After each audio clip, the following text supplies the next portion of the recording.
They're coming to get you, Barbara.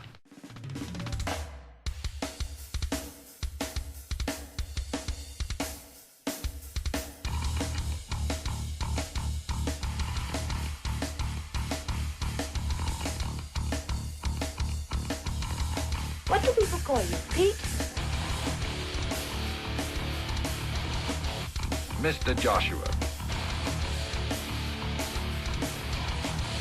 What's your name?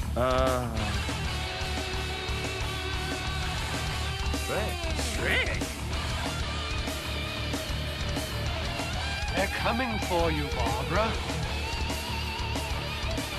Stop it! You're ignorant.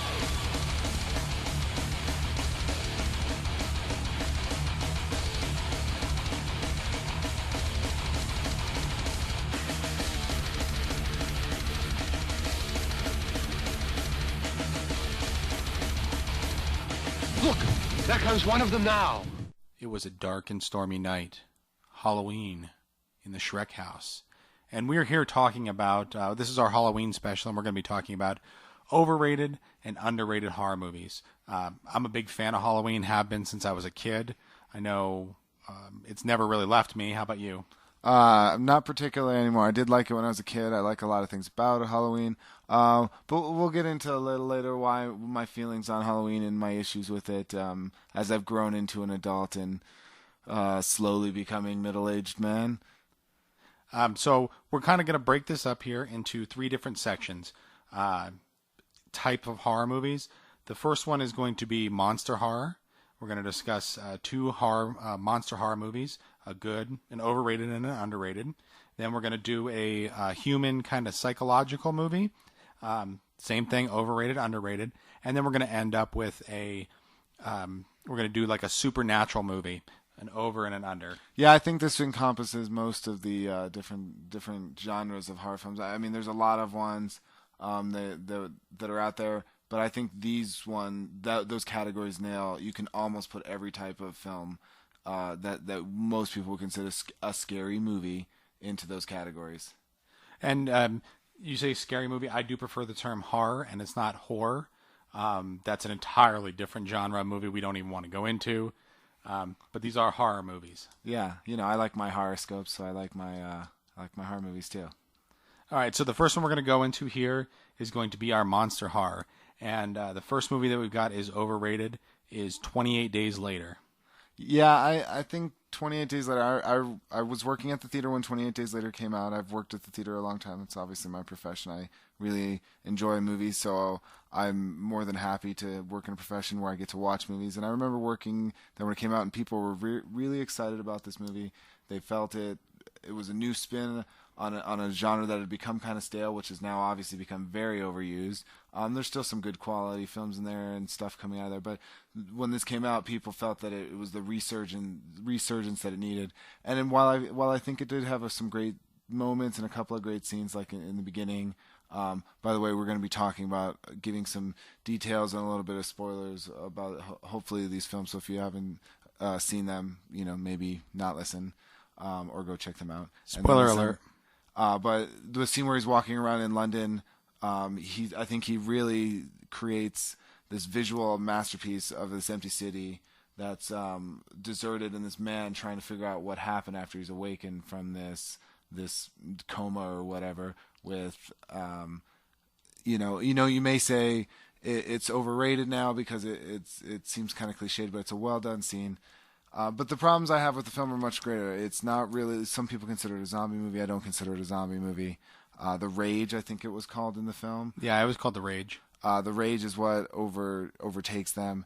I don't really buy into it. I think though they try to create this new spin of fast-moving, attacking zombies or whatever, if you want to call them zombies. And I don't think it worked. I think it changed my idea of zombies was not like this. I mean, it may have been done before, but I think of zombies as more of an overwhelming force, a force that takes you down, not because they're fast, not because they're powerful, but because even though they're easy to defeat and you can easily get by them, there's always more. They're always after you. It never stops. They're always chasing you. It's always a constant struggle for survival. And I think this film doesn't really add anything new to the genre. I don't think it has any. It's so many cliches in it. It's the fast pace they try and force upon you. It doesn't really feels breakneck. It's like at a breakneck speed, and I just don't think the cinematography. Sometimes the scene where the car crashes into the fence and it's just so hyper. They created this new hyper fast genre. And I gotta say, I think 28 Days Later is a total crap fest. I'm tired of everybody, getting up on Danny Boyle's back, the director, saying how great the movie was. I really thought, in fact, when I went to go see the movie at the theater, I went with another guy who was talking after the movie was over about how original the concept it was and everything like this. And I can point out several different scenes in the movie that were completely unoriginal. The scene where he wakes up in the city and, the whole city's deserted.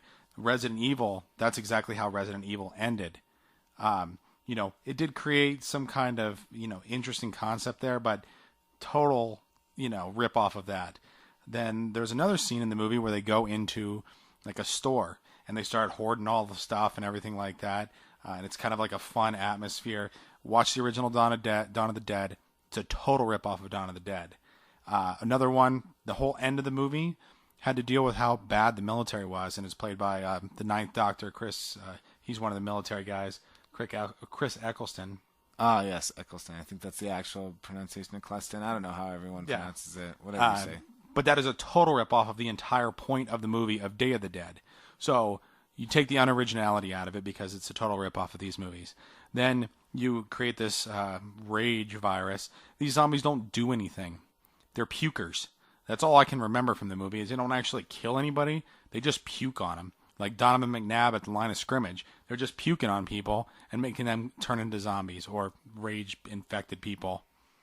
Yeah, I didn't think... Overall, I watched the movie, I think, twice. I'm not a huge fan. I have no desire to ever watch it again, and to be quite honest. Yeah, I think I've only seen it once, and I saw the sequel 28 months later.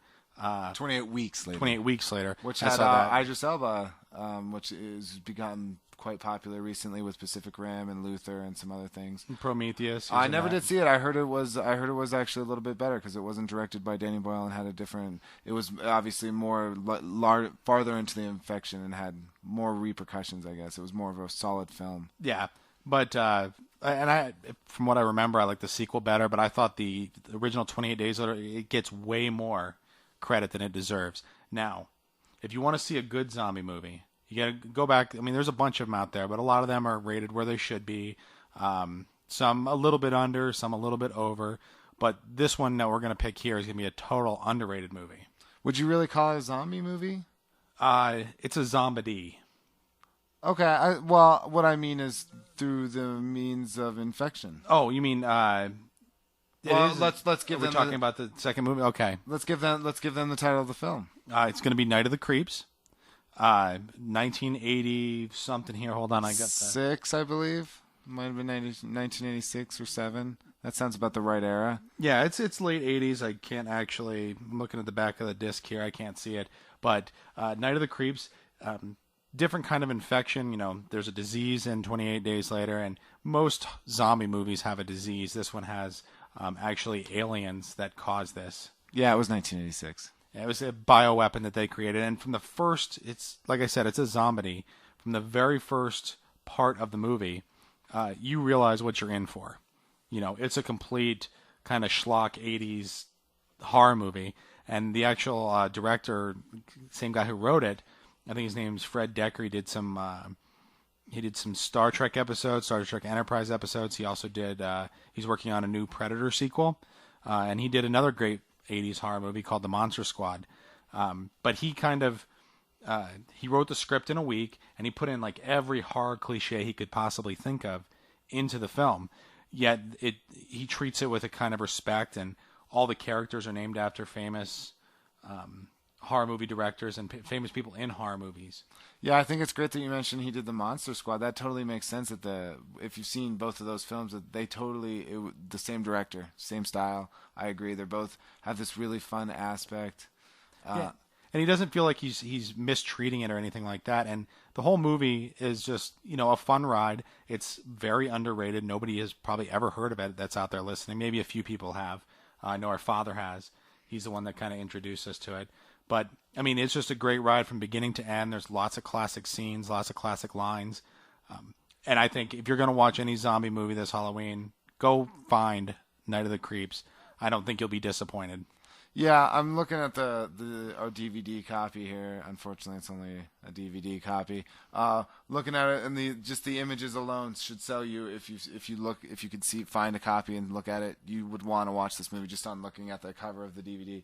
It's such a high quality, low budget movie. They put a lot of effort into making it look sleek and making it feel like it had a higher class than it really did. It's like watching The Blob or some of those other 80s films where they didn't have the budget to make the movie the masterpiece it could have been. They had a lot of fun with it. You can tell the cast and crew enjoyed making this. It's a labor of love. You said he wrote it in a week. Is that what you said? I did some researching of it, and he said he wrote the script in only a week's time. And he threw like every horror movie cliche he could in there. Yeah, because he wanted to have fun and pay a nice homage and tribute and create this movie that, they create scenes. There's a flashback scene, I think, in the film back to the 50s. Yes, back to the 1950s. Yeah, that's become scene. Much commonplace now, jumping back to a different era. I think that's the fun part. The 80s developed a style of horror that we haven't really seen as much since. You're starting to see it come back. There's a lot of fun movies coming out, Tucker and Dale. There's a lot of great movies that have this spirit, and this started to come out in the 80s. I think you started to feel the fun sense of horror. You had some comedies in the 40s, but Night of the Creeps really embodies what you can do with gore, what you can do with over the top, and still be classy. Yeah, and that funny that you say that. Like in the 80s, you get movies. Another zombie movie, Return of the Living Dead, came out. You go back into like the 70s, and it was very, very serious and stuff like that. But in the 1980s, you started to see Return of the Living Dead, Night of the Creeps coming out, Killer Clowns from Outer Space, these kind of fun horror movies. And we've rolled with that a lot. In the 90s, you had Idle Hands. You had movies that really took this over-the-top sense of spirit and really rolled with it. I mean, let's face it, Trauma came out in the 80s. This cheese, but this was, I think, the top of its game. It's definitely one of the front runners of the era. So we're going to move on to our second one, which is the human genre, or the psychological horror. These don't involve anything with like monsters. These don't involve anything supernatural like the other two categories are. This is just either people committing, making the horror, or something inside the mind, something psychological. These are these kind of movies. Yeah, and I think this has become quite popular. You have the torture genre. You have so many different types of ones that just involve human characters, because you can do something because these are believable in real world scenarios, and that should be, in my mind, the most terrifying genre. And I think the one that doesn't embody that overall, that's so overrated, would be Scream. And I think that you can agree with me on that movie does not stand the test of time, and it wasn't good even when it came out. What are your thoughts on that? I wasn't as involved and as big of a fan of horror movies now as I was then, not even close. But I did like horror movies, and I thought Scream, at the time, was a terrible movie.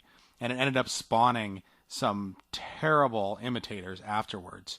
And it started it all, so I even dislike it even more because of the I Know What You Did Last Summer, the urban legends, the Valentine, those kind of movies. Scream it really turned the whole genre on its head, and I kind of liked the way it was already. Yeah, I know Wes Craven was trying to do something there again, like we had with Night of the Creeps, a labor of love, to the genres, to other films, other horror films.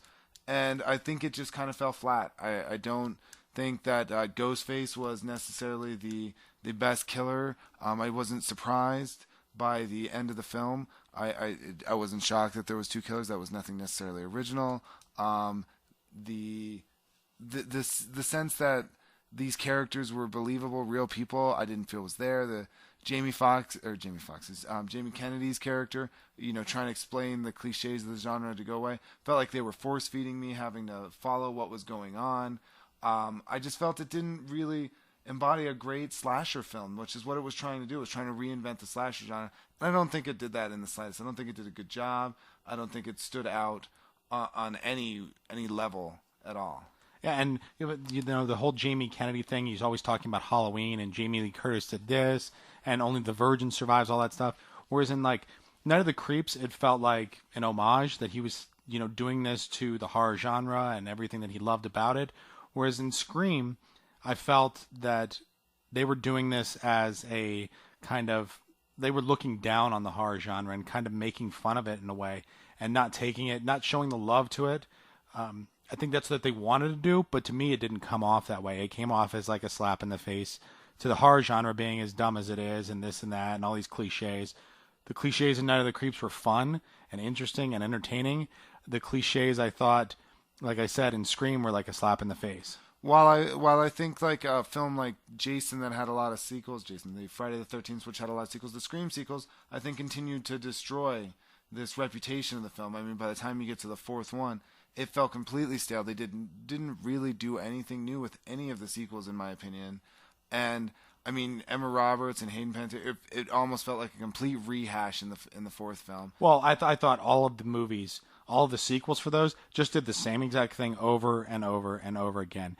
I didn't like it in the first movie. I certainly didn't like it by the fourth. No, and I think the only thing I can really good say that came out of the entire Scream thing is Scary Movie. I did enjoy Scary Movie. I thought it was rather entertaining, and I mean, at least we have that. The Ghostface was probably the worst thing that came out of it. But I want to move on to our most underrated film for this genre, which I think is really not too well known. I saw it on Sci-Fi for the first time. Was how I saw it. It was on Sci-Fi, the channel when it was still spelled properly, in my opinion. But it's great. It's a Canadian film, isn't it? I believe. Yes, it's a Canadian film. It's a Canadian film, and it's called Cube. It's a story about a bunch of people who are trapped, wake up inside this prison, kind of, with these cubes, these rooms, and they're all different. There's some of them are empty, and a lot of them have traps, and they lead to other rooms, and they're stuck in this maze, and they have to figure out why they're here and how to get out. And it has a lot. The traps are, some of them are extremely deadly and different. And I mean, we can talk about, you mentioned Resident Evil earlier. We can talk about how Resident Evil stole one of the greatest opening scene of that movie's opening scene, which was amazing.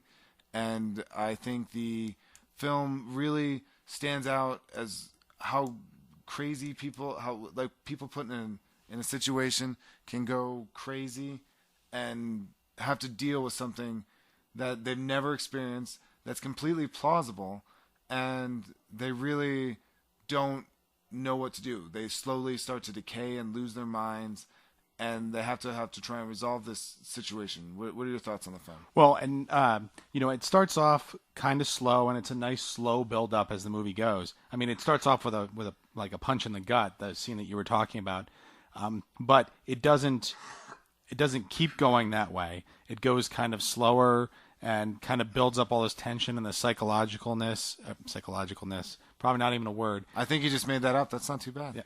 Yeah. But the kind of the way people change when they're in these extreme circumstances, and I think they do a pretty good job of that. Nice thing about it also is you get two sci-fi. You said the movie came out on the Sci-Fi Channel. You get Nicole DeBoer, who's in it. She's also from Deep Space Nine. I'm a huge fan of Miss Esri Dax. And then we also get David Hewlett, who's actually he's Rodney McKay from Stargate Atlantis, from originally Stargate SG-1, then a main character in Stargate Atlantis. Did we really have to point out that he was originally on Stargate? No, SG-1? we didn't. But they do a pretty good job in the movie, and there's also there's a nice like science-y kind of aspect to it. So if you're a nerd like we are, we're not really geniuses and can figure all this stuff out, but there's a real definite scientific feel to the whole thing. It's hard to explain just talking to you about it now, but if you check out the movie, you'll know exactly what I'm talking about. Yeah, this one I think is definitely one of the ones we don't want to ruin because it's not very. I don't think many people have heard of this film. It's kind of small. I know a few people we've shown it to, but it's not. It wasn't huge. It's a small Canadian. I saw it on TV. It felt like a TV movie. Yeah, and I think kind of for these ones anyway, you've seen the overrateds. You haven't really probably seen the underrated, so we're going to try not to spoil the underrateds. I don't think we've done that so far. So then we're going to move on to our next genre, which is the supernatural genre. Well, This is anything involving ghosts, demons, anything like that that's not of the natural world. The first one we're going to go with here is going to be the movie came out in 1999, I think. The Sixth Sense, starring Bruce Willis. It was M. Night Shyamalan Ding Dong's first movie. Huge critical success. What a twist. And I really think this movie is unwatchable after the first time you watch it. I mean, it was great when it came out. You watched it for the first time, but then after that, you can never watch it again. You already know everything that's going to happen, what the whole point of the story is. And as far as rewatchability, horror movies have to have rewatchability. If you don't have rewatchability, your horror movie's nothing. And this one has none of that. Yeah, I think, if you were lucky enough to not have it spoiled, because that ending is so impactful. It's like Fight Club. I call it the Sixth Sense effect, because I was lucky enough, like when I saw Sixth Sense, not to have it ruined, but Fight Club, I saw that movie. I hope everyone here has seen Fight Club. Obviously, that's a pretty overrated movie in my opinion as well. But once you've seen that one, it's again a one watcher. You can't. It kind of spoils the mood. Some people would say it enhances it because you can look at the things, and I don't think that's really the case with The Sixth Sense. I don't think it really enhances the film knowing, oh, look at the little details that make the story. I don't think that really does it for me, and it relies too much on scares and while it tries to create a good sense of atmosphere and has good cinematography, I don't think the movie really has any impact at all. Maybe even on the first watch. Well, I thought it was okay on the first watch. Once it was revealed to me what the ending was, I never had any interest in watching it ever again.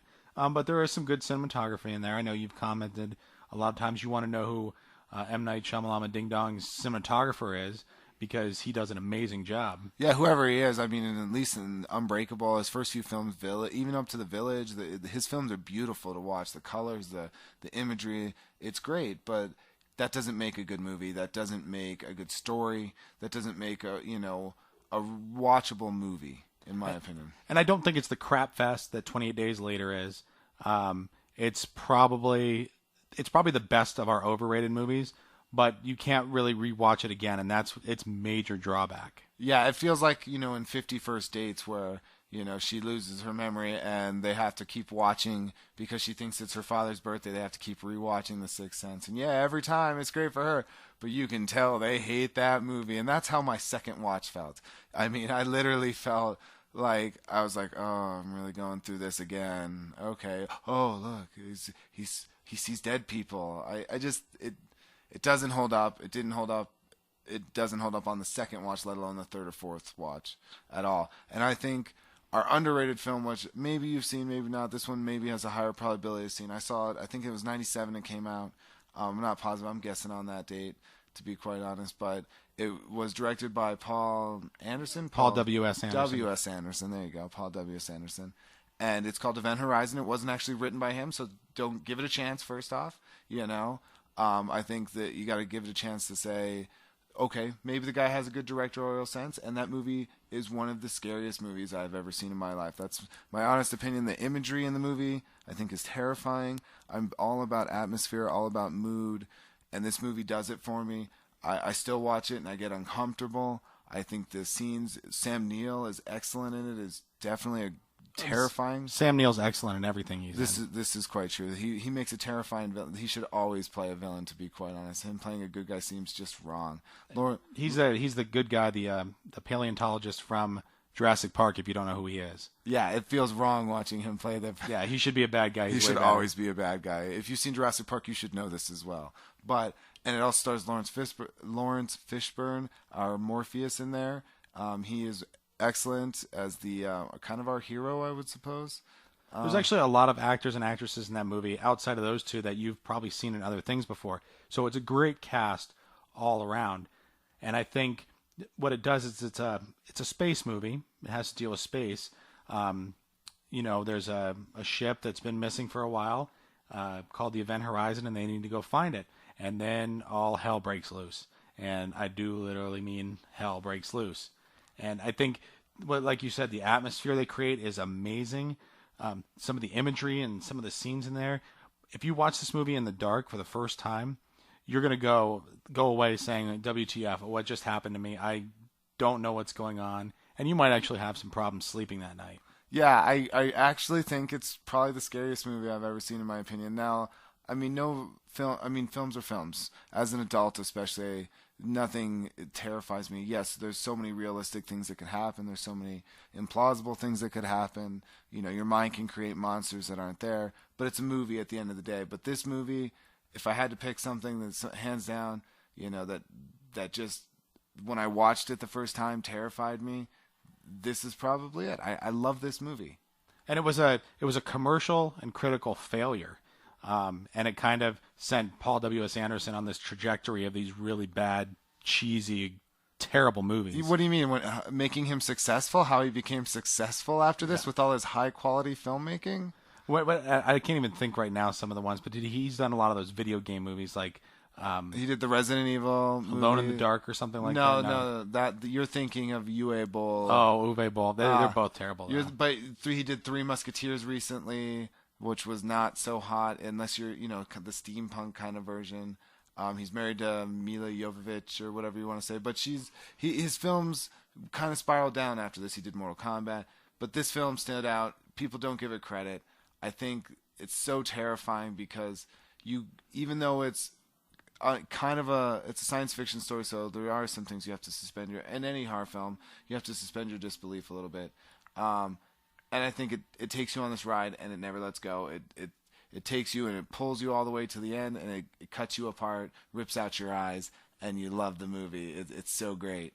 And so that's going to be the end of our discussion about overrated and underrated horror movies. Do you agree with us? Overrated, 28 Days Later, The Sixth Sense, and Scream are underrated movies. You probably haven't seen them, but if you're looking for a movie this Halloween to check out, I would say go for Cube if you're into for something that's psychological. If you're looking for something truly terrifying, you go with the Event Horizon. If you're just looking for a fun little ride, nice little zombie flick, see if you can find Night of the Creeps out there. Yeah, even though I still think it holds up as a scary film in itself, a horror film. Sorry to use the word you don't like, but a horror film. I think it holds up Night of the Creeps just as well as the other two, even though it's a little more fun ride than the other. So, and this is a special, so we're not going to actually follow our common way of doing things. So instead of doing a Tea Time and a Schreck Swamp, we're just going to go directly to our final countdown. It's the final countdown. Welcome to our Halloween special edition final countdown. Tonight we're actually going to take it a little bit different. I'm going to name the top 5 things I don't like about Halloween that I think are horrible about Halloween. And I'm going to talk about the top 5 things that I do like about Halloween. So why don't you go ahead and before we go in, let's talk about Halloween. When I was a kid, I loved Halloween. It was probably my favorite holiday, and I'm going to express the reasons why now as an adult it's not my favorite holiday, and that's why I think it's great. And I want to hear the reasons why you as an adult don't think it's a great holiday still, because I want you to understand my reasoning, and I hope to convince you by the time we're done. You're not going to convince me, but I've loved Halloween since I was a kid. And these are still some of the reasons that I love Halloween. So I'll start off with my number 5. It's going to be Reese's Peanut Butter Cups, the best candy that you're going to find, and they're everywhere at Halloween. How can you not love Reese's Peanut Butter Cups and the fact that everybody gives them out, and you can go to the store and buy huge bags of them? Reese's Peanut Butter Cups, number 5.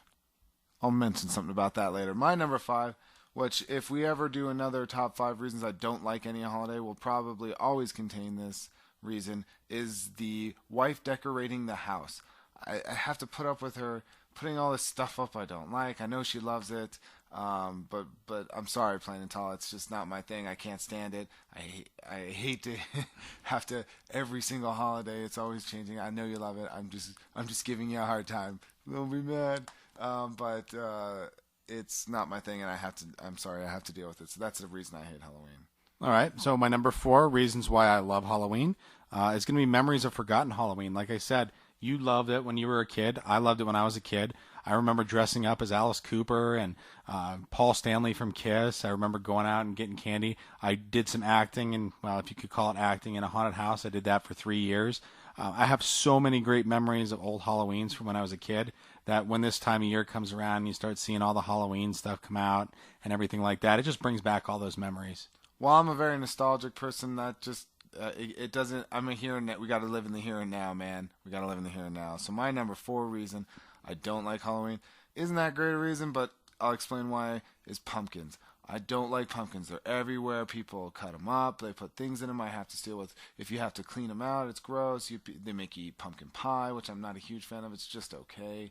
I think pumpkins are everywhere. And why only this time of year? There's other times of year. Pumpkins can grow, earlier in the season, later in the season. Why just around Halloween? Pumpkins they're lame. They're horrible. And, I kind of got to agree with you on that one. Pumpkins, I don't like the whole pumpkin thing. You get pumpkin flavored everything. Candy bars, beers, those are terrible, by the way. Everything's pumpkin flavored, and yeah, pumpkins kind of suck. Yeah, they do. So what's your number 3? So my number 3 is going to be haunted houses. Like I said, I did 3 of them when I was a teenager. I love doing them. I haven't actually been to one in a long time, but they're so much fun. You get to go in and people jump out and scare you, and it's always nice to see the different concepts and stuff that they come up with in them. Yeah, when you mentioned haunted house, you mentioned the people jumping out and scary. It kind of feels like our modern horror films nowadays. Mentioning back to what we were talking about earlier, I just don't. I love haunted houses. I actually think the idea is better. Maybe I'm just too old. It's one of those things where I don't know. Perhaps I've gone too past it because they are great. And I don't want to underscore those, even though I don't like Halloween, and maybe I'm past that point where those are fun. I think the idea of them is great. You have anything else to say about? No. What's your number 3? My number 3 would be cavities. As being someone who probably, like most people, could take better care of their teeth. I think cavities and the idea that we're selling kids on the idea of getting cavities and eating candy is a good thing. I mean, that's the idea of sending kids. I mean, obviously I loved it when I was a kid, but now as an adult, it's funny how you change when you get older. You're like, I love candy. And now as an adult, I still love candy, but I know it's bad for me. And maybe the idea of sending kids out there to pick up these things that are destroying their mouth is not such a great idea. All right. So my number 2, costumes. I don't usually like to dress up anymore, but when I do, I kind of have a good time with it. It's the one time a year where everybody gets the cosplay. You get to be whatever you want to be, do whatever you want to do. I love dressing up as Alice Cooper. I've been that I don't know how many times for Halloween. And then I love seeing trick-or-treaters as well in their costumes. Seeing the little kids doing kind of with their parents the creative things, seeing them come to the door. I love giving candy out. It's one of my favorite things to do every year on Halloween. And, the whole costume thing is kind of gets a little over saturated and stuff like that, but it's really just a fun time. Like I said, everybody gets the cosplay. Maybe again I'm too old for this because my kind of costume and dressing up is just getting in a nice fancy suit, going out and doing something like that. Maybe going to a nice restaurant, going out to the theater, something like that. Maybe perhaps I'm just a bit too old for that. You're like talking like you're 50 years old right now. Yeah, but I like how you mentioned the getting dressed up in trick-or-treaters, which is my number 2 reason I don't like Halloween is the trick-or-treaters. I own dogs, and they don't like the trick-or-treaters. They don't like people constantly ringing the doorbell. It freaks them out. It makes them uncomfortable. I don't like the fact that I have to buy candy to give to people if I don't want to, spend my money to continue giving cavities that I think is not necessarily the greatest thing to give kids to. I think maybe, we should give out pamphlets or something like that to kids. I remember hating getting that when those people would try and hand you something that was, not anything but candy. You were upset. I remember being that when I was a kid. And it's just sad that I've become that adult who hates giving out candy to kids, but that's who I am. All right, so we're going to go to my number 1 and the Night of the Living Dead 24-hour marathons. Night of the Living Dead is it doesn't have any copyright on it, so any TV show can promote it and doesn't have to pay anybody anything. So every year you will find one TV station. I've seen it on the Sci-Fi Network and stuff like that. They'll play a 24-hour marathon, sort of like they do on Christmas time with A Christmas Story. I think it's one of the best horror movies, and I can just flip it on any day on Halloween, 24 hours, throw it on to any scene. I'm like, oh, I love this scene. Turn it on. just kind of rock out with, some Night of the Living Dead and stuff like that. So I know that's not the greatest number one reason, but it's kind of important to me. I can't argue with it. It's amazing. I love the movie, but we own it. It's online. It's everywhere. You can watch it anytime, as you said, anywhere it's at. I don't need Halloween. I don't need the excuse. It's fantastic. I don't need a reason to watch that movie. Yeah. But it's kind of cool knowing that, they're playing this 24 hours and there's tons of thousands of people around the country watching this with you. Yes, and I like that. I do like that idea because, it's a great movie and it's great to know other people are taking in this classic because oftentimes people don't appreciate classics, and I think it's great that that movie is aging and people are enjoying it. But my number one, I think, is going to explain why Halloween is horrible. As I mentioned, trick-or-treaters and everything we've brought to it, pumpkins, everything that's come up to this, all comes down to what is Halloween for adults? Drinking and getting scantily clad women. I mean, you pick up any Halloween costume book that you get in the mail, any for store, and all the costumes are sexy this, sexy that, sexy that. Why has everyone got to dress so slutty, And maybe, again, perhaps I'm just getting too old. I think it's fun to have a good time, but I think it's gotten to the point where it's a little bit too much. And I think the idea of having drunk people going out, so much interacting with kids who are in costumes, driving around where kids are out unsupervised by parents, so completely not, it's totally, in my opinion, outrageous how lax everything is on this day. There's a reason people are afraid driving home on Halloween. There's a reason police are out in force because there's so much possibility of so many bad things happening. It's amazing. It's nothing really bad happens on this holiday. Wow, you really got serious on us. I think everybody should just stay home and watch 24 hours of Night of the Living Dead. I think that's a good call. We can celebrate. The holiday should be fun. Now, I don't want to express that I don't love Halloween and what it means, because Halloween is a great holiday. The idea of having fun, dressing up in a costume, I think those are great themes. Maybe it's not for me necessarily, but you have fun, you be safe, you do it in a safe, responsible way. But for the end, we talk about scary. Halloween is a scary holiday. You should watch movies. What else is scarier? Where else are you going to go? How else are you going to get scared? You want to go ride a roller coaster? Well, Halloween is really, it's hard to like it as an adult, especially as a single adult without kids. But if you're a kid or if you're a parent, Halloween is one of the best holidays of the year. Well, I would disagree. You mentioned that single adults, I think they love it, and I think that's the problem. It should be a family thing, which when you were a kid, you loved it, but when you're an adult, you realize how dangerous it really can be because of the way people are. All right, so we got a little serious at the end there, but that's no, I don't. I mentioned it being serious, but it's not supposed to be. It's fun. Halloween's great. So we're gonna put an end to this, our first special that we're gonna do. We're gonna try to do one of these every month. This month, obviously, Halloween. So we'll catch you on our next regularly scheduled episode coming up Wednesday.